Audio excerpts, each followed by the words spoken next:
Hi, hello everyone. Good morning, good afternoon. Welcome to marginal costing sessions. In this video, I am going to work out a problem on marginal costing. Look at the question on the screen. A company produces and sells 1500 units of a commodity at rupees 20 each. At rupees 20 each is the selling price per unit. 20 rupees is the selling price per unit.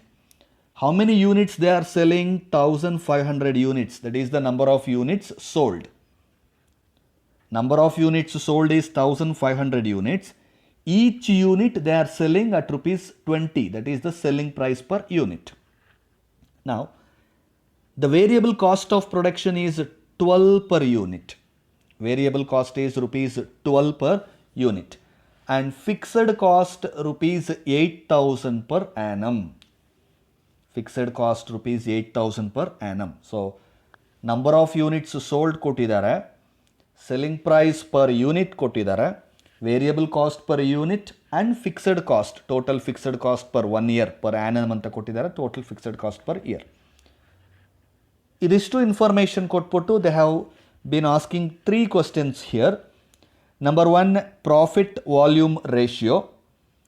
Number 2, sales at a break even point. Break even point sales ಕೇಳ್ತಿದ್ದಾರೆ. Additional sales required to earn the same amount of profit if selling price is reduced by 10%. This third question is very important. Additional sales required to earn the same amount of profit if selling price is reduced by 10%. ಈಗೆಷ್ಟು profit earn ಮಾಡ್ತಿದ್ದಾರೋ ಅಂದರೆ 1500 units at the rate of 20 rupees per each sale ಮಾಡಿದಾಗ ಎಷ್ಟು profit ಬರ್ತಾ ಇದೆಯೋ ಅಷ್ಟೇ profit ಬರಬೇಕಾದ್ರೆ additional ಆಗಿ ಎಷ್ಟು ಯೂನಿಟ್ಸನ್ನು ಅವರು ಸೇಲ್ ಮಾಡಬೇಕು, ಸೆಲ್ಲಿಂಗ್ ಪ್ರೈಸ್ ಏನಾದರೂ 10% ರಿಡ್ಯೂಸ್ ಮಾಡಿಬಿಟ್ರೆ. ಸೆಲ್ಲಿಂಗ್ ಪ್ರೈಸ್ ಈಗ 20 rupees ಪರ್ ಯೂನಿಟ್ ಇದೆ, ಅದನ್ನು ಏನು ಮಾಡ್ತಾರೆ 10% ರಿಡ್ಯೂಸ್ ಮಾಡಿಬಿಡ್ತಾರೆ. Selling price 20 rupees per unit 10% reduce ಮಾಡಿಬಿಡ್ತಾರೆ ಅಂದರೆ -2, that is new selling price 18 rupees ಆಗಿಬಿಡುತ್ತೆ. ಈಗ 1500 ಯೂನಿಟ್ಸ್ ಮಾರ್ತಾ ಇದ್ದಾರೆ.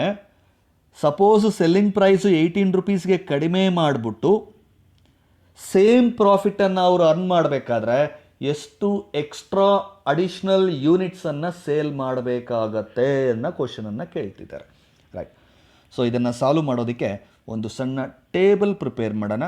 C the table here. Particulars, original ಅಂದರೆ ಈಗಿನ ಕೆಪ್ಯಾಸಿಟಿ, ಈಗಿನ selling price. At present they are selling 1500 units at the rate of 20 rupees per unit. Selling price 20 rupees ಇದ್ದಾಗ 1500 ಯೂನಿಟ್ಸ್ಗೆ ಎಷ್ಟಾಗತ್ತೆ ಅಂತ ಇಲ್ಲಿ ಕ್ಯಾಲ್ಕುಲೇಷನ್ ಮಾಡ್ತಾ ಇದ್ದೀವಿ. ಇನ್ನೊಂದು 2 ಕ್ಯಾಲ್ಕುಲೇಷನ್ಸ್ ಏನು ಮಾಡ್ತಾ ಇದ್ದೀವಿ, ರಿವೈಸ್ಡ್. ಏನು ರಿವೈಸ್ಡು? ಸೆಲ್ಲಿಂಗ್ ಪ್ರೈಸನ್ನು 10% ರಿಡ್ಯೂಸ್ ಮಾಡಿದಾಗ ವ್ಯಾಲ್ಯೂಸ್ ಹೆಂಗೆ ಬದಲಾಗತ್ತೆ. Okay. So selling price per unit ಈಗ ಎಷ್ಟಿದೆ 20 rupees.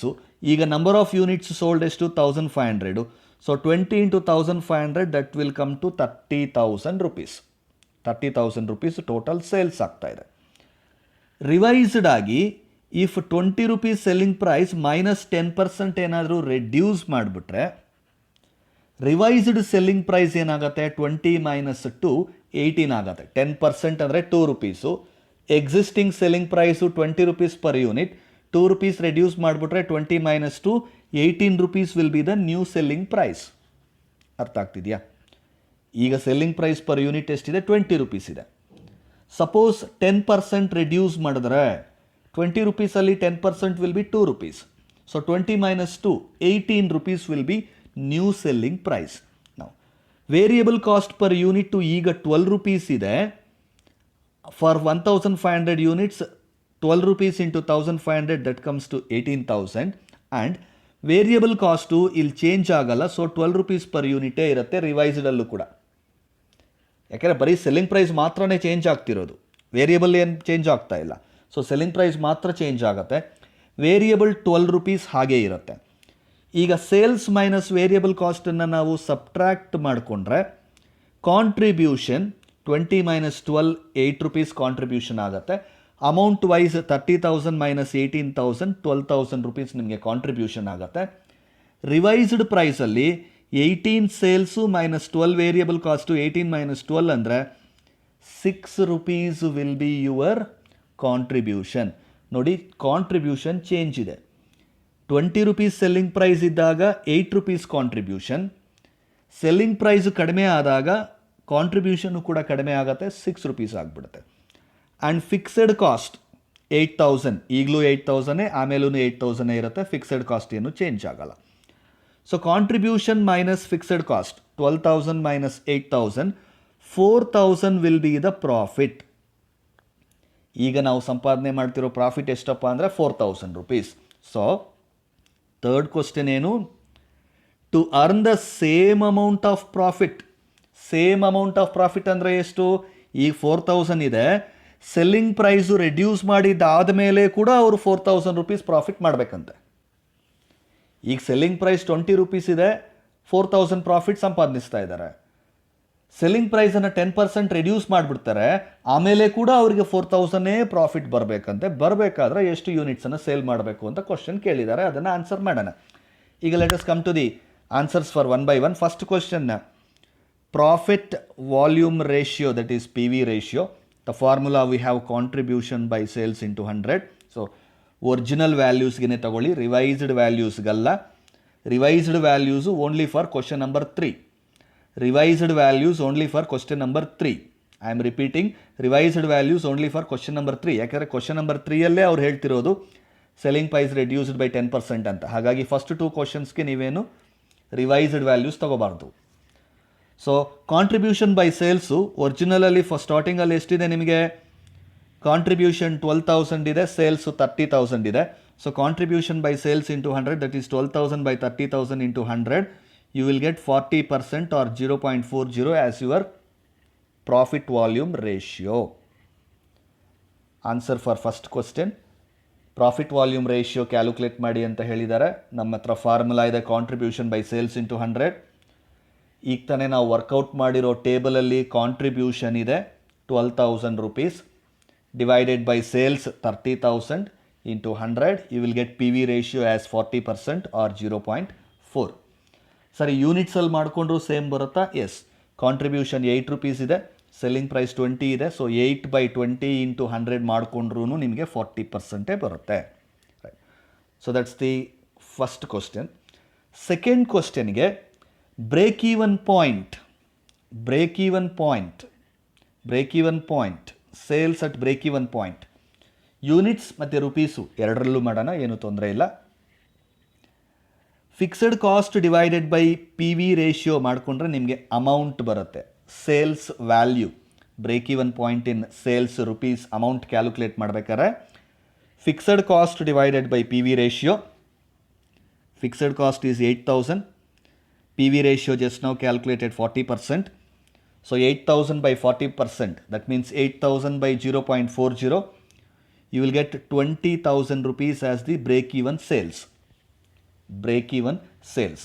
Break-even point in units calculate ಮಾಡಬೇಕಾದ್ರೆ you can use fixed cost divided by contribution per unit, or you can just divide the break-even sales by selling price per unit. ಅಂದರೆ 20,000 divided by 20 rupees ಮಾಡಿಕೊಂಡ್ರು 1,000 units ಬರುತ್ತೆ. ಇಲ್ಲ break even point formula ಇನ್ನೊಂದು ಇದೆಯಲ್ಲ ನಿಮಗೆ, fixed cost divided by contribution per unit ಅಂತ, ಅದನ್ನು ತಗೊಂಡ್ರೂ ಕೂಡ fixed cost is 8,000 rupees, contribution per unit is 8 rupees. So 8 ones are 8 ones are, that means 1,000 units is the break even point. ನೋಡಿ, break even point ಯೂನಿಟ್ಸಲ್ಲೂ ಮತ್ತು ಅಮೌಂಟಲ್ಲೂ ಎರಡರಲ್ಲೂ calculate ಮಾಡಿದ್ದೀವಿ. ಅಮೌಂಟಲ್ಲಿ 20,000 rupees ಬರುತ್ತೆ, ಯೂನಿಟ್ಸಲ್ಲಿ ಮಾಡಿದ್ರೆ 1,000 units ಬರುತ್ತೆ. ಅಮೌಂಟಲ್ಲಿ ಕ್ಯಾಲ್ಕುಲೇಟ್ ಮಾಡೋದಕ್ಕೆ formula fixed cost divided by P V ratio. ಯೂನಿಟ್ಸಲ್ಲಿ ಕ್ಯಾಲ್ಕುಲೇಟ್ ಮಾಡೋದಕ್ಕೆ ಫಾರ್ಮುಲಾ ಬ್ರೇಕ್ ಈವನ್ ಪಾಯಿಂಟಿಗೆ fixed cost divided by contribution per unit. ಇನ್ನೊಂದು ರೀತಿಯಲ್ಲಿ break even point at sales divided by selling price per unit ಮಾಡಿಕೊಂಡ್ರೂ ಕೂಡ ನಿಮಗೆ units ಬರುತ್ತೆ. So that's the answer for second question. ನಾವು ಥರ್ಡ್ ಕ್ವಶನ್ ಏನು? Additional sales required to earn the same amount of profit. So profit ಎಷ್ಟು earn ಮಾಡಬೇಕು ಅನ್ನೋದು ನಮಗೆ ಗೊತ್ತಿದೆ. ಎಷ್ಟು? ಈ ಟೇಬಲಲ್ಲಿ ಮಾಡ್ಕೊಂಡ್ವಿ 4000 rupees.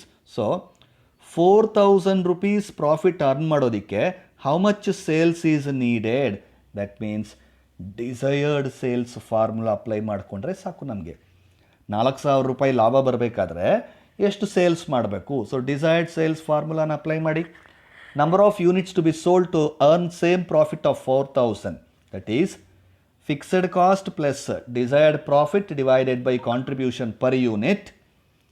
Fixed cost 8000 plus desired profit 4000 divided by contribution per unit 6 rupees. Why 6 rupees? 6 rupees is the contribution here. Revised contribution when selling price is reduced. Third question ಗೆ ಮಾತ್ರ ರಿವೈಸ್ಡ್ ಕಾಂಟ್ರಿಬ್ಯೂಷನ್. ಥರ್ಡ್ ಕ್ವಶನಲ್ಲಿ ಅವನು special ಆಗಿ ಹೇಳ್ತಾನೆ selling price 10% reduce ಆದರೆ ಎಷ್ಟು sales ಮಾಡಬೇಕು ಅಂತ ಕೇಳ್ತಿರೋದು. ಹಾಗಾಗಿ ಕಾಂಟ್ರಿಬ್ಯೂಷನ್ 6 ರೂಪೀಸೇ ತಗೋಬೇಕು. So fixed cost 8000, desired profit 4000 divided by contribution per unit 6 rupees. You will get 2000 units. 2000 units. So same profit ಸಂಪಾದನೆ ಮಾಡೋದಕ್ಕೆ 2000 ಯೂನಿಟ್ಸನ್ನು ಅವರು ಸೇಲ್ ಮಾಡಬೇಕು.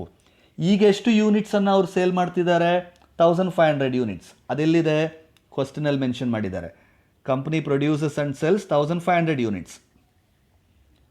Now they are selling 1500 units. ಇನ್ನು ಮುಂದೆ ಸೆಲ್ಲಿಂಗ್ ಪ್ರೈಸ್ ಏನಾದರೂ ಕಡಿಮೆ ಮಾಡಿದ್ರೆ ಅವರು 2000 ಯೂನಿಟ್ಸನ್ನು ಸೇಲ್ ಮಾಡಬೇಕು. ಈಗ ಎಷ್ಟು ಯೂನಿಟ್ಸು ಸೇಲ್ ಮಾಡ್ತಿದ್ದಾರೆ? 1500. ಮುಂದೆ ಸೆಲ್ಲಿಂಗ್ ಪ್ರೈಸ್ ಕಮ್ಮಿ ಮಾಡಿದ್ರೆ ಎಷ್ಟು ಯೂನಿಟ್ ಸೇಲ್ ಮಾಡಬೇಕು? 2000. ಅಂದರೆ ಎಷ್ಟು ಅಡಿಷ್ನಲ್ ಯೂನಿಟ್ಸನ್ನು ಅವರು ಸೇಲ್ ಮಾಡಬೇಕು? 2000 units minus 1500 units, that is 500 additional units ಅನ್ನು ಅವರು ಸೇಲ್ ಮಾಡಬೇಕು. Try to understand the logic. At present, when the selling price per unit is 20 rupees, to earn 4000 rupees profit, they are selling 1500 units. In future, if the selling price is reduced by 10%, to earn the same amount of profit, they have to sell 2000 units.